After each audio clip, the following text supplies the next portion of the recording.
12వ PRC commission ఏర్పాటు చేయాలని ఎంతో కాలం నుంచి యూటీఎఫ్ ఆధ్వర్యంలో అనేక ప్రజా సంఘాలు మద్దతు కూడగట్టుకుని మరి ఉద్యమం చేపడుతుంటే ఈ ప్రభుత్వంకు కనీసం కనికరం కూడా లేదు. అలాగే ఆర్థిక బకాయిలు చెల్లించాలని ఎంతో కాలం నుండి ఈరోజు ఉపాధ్యాయులు చేస్తున్నటువంటి నిరాహార దీక్షలకు కేంద్ర రాష్ట్ర ప్రభుత్వాలు కనీసం చెల్లించడం కూడా తెలియదు. కేవలం మన రాష్ట్రంలోనే కాదు, ఉపాధ్యాయుల పట్ల దేశంలోనే మరి ఆ పెత్తనాన్ని చూపిస్తున్నటువంటి ప్రభుత్వాలు ఒకసారి ఆలోచించాలి. మరి ఈరోజు ఎన్నికల సమయంలో మీరిచ్చిన హామీలను ఎందుకు భరిస్తున్నారని అడుగుతున్నాం. ఈరోజు ఎన్నికల హామీలు వస్తే అలివి కానీ ఆచరణ సాధ్యం కానీ హామీలన్నీ చూపిస్తారు.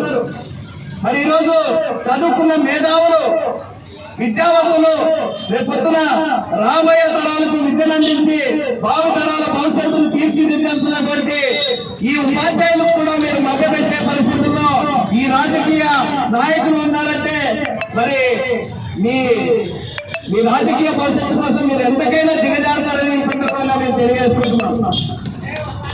ఈరోజు మొన్ననే ఈ కేంద్ర ప్రభుత్వం తీసుకొచ్చినటువంటి 4 లేబర్ కోడ్లను రద్దు చేయాలని దేశవ్యాప్తంగా గగ్గోలు పెడుతున్నాం. 8 గంటల పని విధానాన్ని ఎక్కడో కమ్యూనిస్టు యోధులు, పోరాటాలు, కార్మికులు, కర్షకులు రక్తపు మడుగుల్లో నుంచి పుట్టుకొచ్చినటువంటి 8 గంటల పని విధానాన్ని ఈరోజు కాలరాస్తూ ఈ కేంద్ర ప్రభుత్వం తీసుకొస్తున్నటువంటి విధానం మరి ఎంతో విడ్డూరంగా ఉంది. దీన్ని పూర్తిగా మేము సిఐటిగా ఖండిస్తున్నాం. కేవలం కార్పొరేట్ విద్యకే మీరు ప్రోత్సాహం ఇస్తున్నారు. ఈరోజు కార్పొరేట్ విద్యను పెంచి పోషిస్తున్నటువంటి ఎవరైనా ఉన్నారు అని అంటే అది కేవలం రాష్ట్ర కేంద్ర ప్రభుత్వంలో ఉన్నటువంటి మరి అధికార పార్టీ నాయకులు. ఈరోజు ఎక్కువ శాతం మనం చూస్తున్నాం. నారాయణ విద్యా సంస్థని, చైతన్య విద్యా సంస్థని, ఎన్ఆర్ఐ విద్యా సంస్థలని, మరి ఈ విద్యా సంస్థలన్నీ ఎవరికి తొత్తులుగా ఉన్నాయి? మీ కేంద్ర రాష్ట్ర ప్రభుత్వాలకు తొత్తులుగా ఉన్నాయి. మీరా గవర్నమెంట్ విద్యను మరి పెంచి పోషించేది, గవర్నమెంట్ విద్యను మరి ఉన్నతికి తీసుకొచ్చేది అనుకుంటున్నాం. అయ్యాడు ఎందుకు ఇవ్వలేదు?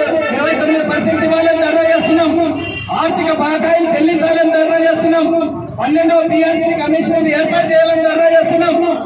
మరి మీకు నిమ్మకు నీరెక్కినటువంటి విధంగా ఈ ప్రభుత్వాలు అనుసరిస్తున్నటువంటి విధానానికి మేము సిఐటిగా మరి పెద్ద ఎత్తున